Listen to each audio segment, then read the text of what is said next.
Drawing is something I've been doing quite little in my life, but this evening I was thinking, let's try it out, let's experiment a little bit.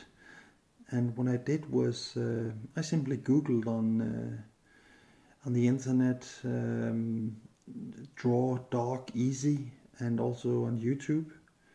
And then I spent, I'd say, maybe about 15 minutes or so on drawing a dog, and also drawing a bird.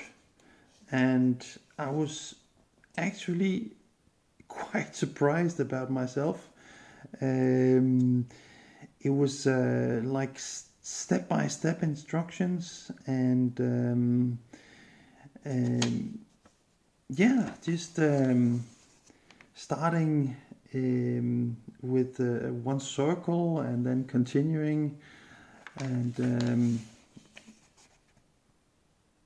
yeah, I'm quite amazed actually, just spending about 15 minutes on this, how it worked out.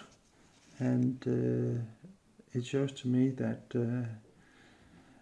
at least in drawing, if you have step-by-step instructions, it's possible to actually learn it relatively quickly.